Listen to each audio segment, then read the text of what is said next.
Hello friends, chapter 3 से example 2 करेंगे। Romila went to a stationery shop and purchase 2 pencils and 3 erasers for ₹9। एक लड़की रोमिला है, वो स्टेशनरी शॉप पे जाती है और वहां से 2 पेंसिल और 3 इरेजर खरीदती है ₹9 के। तो इसने पेंसिल खरीदी हैं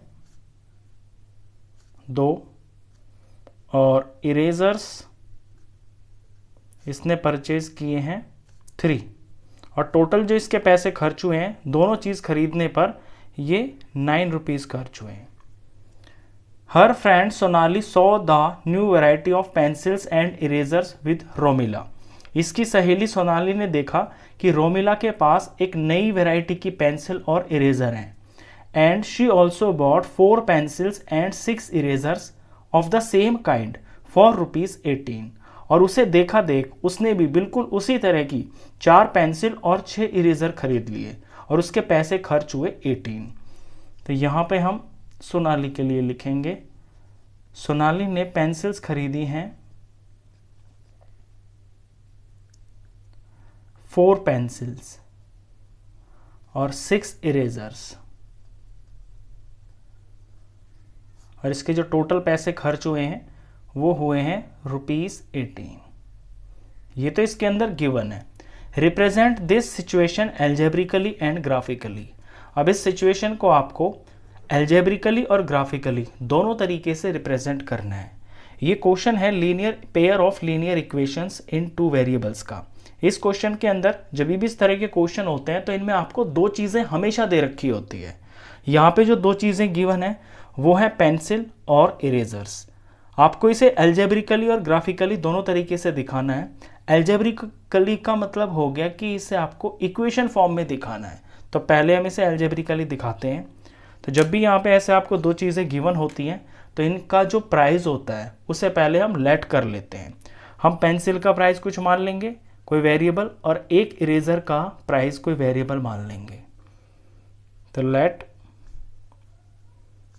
द कॉस्ट ऑफ 1 pencil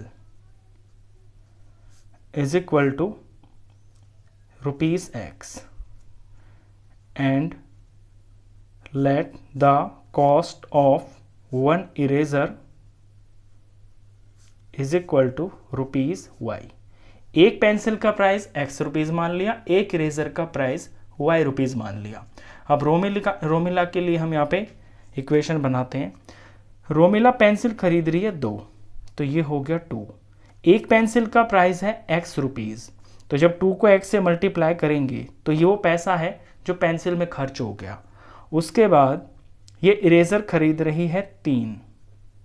एक इरेजर का प्राइस है ₹Y, तो 3 को Y से मल्टीप्लाई करेंगे तो ये वो पैसा है जो खर्च हो गया इरेजर खरीदने पर। और टोटल जो इसका पैसा खर्च हुआ है इन दोनों चीज़ों को खरीदने पर वो है ₹9, यानी ये टोटल पैसा इज इक्वल टू ₹9। तो इसे हमने दिखा दिया एल्जेब्रिकली। अब इसी तरह से सोनाली के लिए भी यहाँ पे हम इक्वेशन तैयार कर लेंगे। सोनाली 4 पेंसिल खरीद रही है और एक पेंसिल का जो प्राइस है वो है ₹X।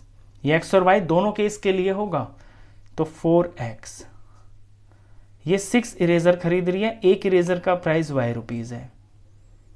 अब जो टोटल पैसा इसका खर्च हुआ है वो है ₹18, तो इज इक्वल टू 18। ये इसे हमने एल्जेब्रिकली दिखा दिया। तो दोनों जो सिचुएशन है, ये जो रोमिला और सोनाली जो चीज़ खरीद रही हैं उनको एल्जेब्रिकली हमने इस तरह से दिखा दिया। अभी इसे ग्राफिकली भी दिखाना है, तो ग्राफिकली दिखाने के लिए हमें ग्राफ के ऊपर जो है इन इक्वेशंस को प्लॉट करना होता है। यानी जो इक्वेशंस हैं इनकी हमें लाइन बनानी होती है। उससे पहले हमें कम से कम 2 पॉइंट्स की ज़रूरत पड़ती है, क्योंकि लाइन बनाने के लिए कम से कम 2 पॉइंट्स की तो ज़रूरत पड़ती है। तो हम 2 पॉइंट्स निकाल लेते हैं। पहले मैं जगह बना लेता हूँ, यहाँ पे मैं X और Y निकालूंगा, ये X की जगह और ये Y की जगह। अब अगर मैं X को यहाँ पे 0 पुट कर देता हूँ इस इक्वेशन के अंदर, तो देखिए Y क्या आएगा। X की जगह मैंने 0 पुट कर दिया, 2 zeros are 0 plus 3Y is equal to 9 हो गया। ये तो 0 बन ही गया, इसे भूल जाइए। 3Y इज इक्वल टू 9 है, तो Y की वैल्यू हो जाएगी 9/3 यानी y आ जाएगा डिवाइड करके 3 आ गया, x 0 तो y 3 आ गया। अभी मैं y की जगह 0 पुट कर लेता हूँ तो x आ जाएगा, तो y की जगह 0 पुट कर लेते हैं तो 2x प्लस 3 और y की जगह पे 0 इज इक्वल टू 9। 3 0 0, इसे तो आप भूल जाइए। 2x इज इक्वल टू 9 है तो एक x की वैल्यू हो जाएगी 9/2। 9/2 का मतलब है 4.5 आ गया, तो y 0 पुट करने पर x आ गया 4.5। ये 2 पॉइंट मिल गए मेरे को इस इक्वेशन के। इसी तरह से मैं यहाँ से भी 2 पॉइंट निकाल लूँगा। तो पहले मैं यहाँ पे जगह बना लेता हूँ, इसके अंदर मैं x और y को निकाल के दिखाऊंगा, ये x की जगह ये y की जगह। यहाँ भी हम ऐसे ही करते हैं, पहले मैं x को 0 पुट कर लेता हूँ।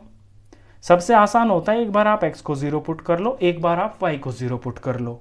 आप कुछ और भी कर सकते हो लेकिन उसमें जो है कैलकुलेशन थोड़ी सी बड़ी हो जाती है। तो x को 0 पुट कर लेते हैं यहाँ पे, तो 4 × 0 6y इज इक्वल टू 18। 4 0 0, ये तो 0 हो गया, भूल जाइए।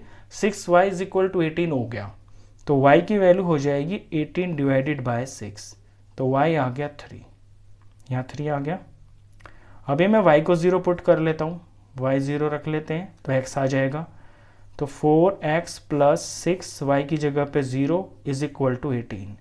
6 0 0, यहाँ 0 हो गया, इसे भूल जाइए। 4x इज इक्वल टू 18 हो गया, तो एक x की वैल्यू निकालेंगे तो 18/4 हो जाएगा ये, और 18 को 4 से डिवाइड करेंगे। 18 का हाफ होता है 9, 9 का भी हाफ होता है 4.5, तो ये 4.5 आ गया। यहाँ पे हमने 4.5 रख दिया। अब ये जो पॉइंट्स आए हैं बारी बारी से इनको हम ग्राफ के ऊपर प्लॉट करते हैं। ऐसे आप एक ग्राफ बनाओगे, x एक्सिस y एक्सिस तैयार करोगे, यहाँ पे x, यहाँ पे x डैश, यहाँ पे 0 होता है, ये ओरिजिन होता है, इधर नेगेटिव के नंबर। ये y एक्सिस है, ऊपर की तरफ पॉजिटिव नंबर होंगे। सॉरी, यहाँ मैंने माइनस गलत लिख दिया, ये मेरे को नहीं लिखना था, ये प्लस है। यहाँ प्लस लगाने की ज़रूरत भी नहीं है आपको, ये प्लस के होते हैं, ऊपर की तरफ प्लस के नंबर होते हैं, नीचे की तरफ माइनस के होते हैं। अब इसमें पुट करते हैं हम पहली इक्वेशन के पॉइंट्स को, 0 और 3। तो x के ऊपर 0 और y के ऊपर 3। जब x के ऊपर 0 है, इसका मतलब यहाँ है कि जो पॉइंट है ना आपका, वो y एक्सिस पे लाई करेगा, क्योंकि x पे 0 तो यहीं पे होगा और y पे 3 है, तो y एक्सिस के ऊपर 3 यहाँ पे। ये जो पॉइंट है आपका, ये है 0 3। दूसरा पॉइंट है 4.5 और ये 0, x का 4.5 है, तो x एक्सिस के ऊपर 4.5 लाई करेगा 4 और 5 के बिल्कुल सेंटर में यहाँ पे। और क्योंकि y यहाँ पे 0 है, तो y ना तो ऊपर जा रहा है ना नीचे जा रहा है, तो इसके सामने यहीं पे होगा। ये पॉइंट है 4.5 और 0। लाइन बना देते हैं इन दोनों पॉइंट से होते हुए।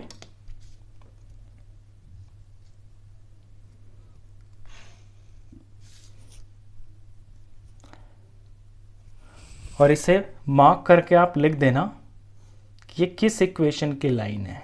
ये है 2x plus 3y is equal to 9। अब दूसरी को देखिए, दूसरे के लिए आप दूसरा कोई कलर यूज़ कर सकते हैं ताकि अलग अलग दिखाई दे। दूसरे जो पॉइंट्स हैं, दूसरे पॉइंट यहाँ पर ये सेम ही पॉइंट है।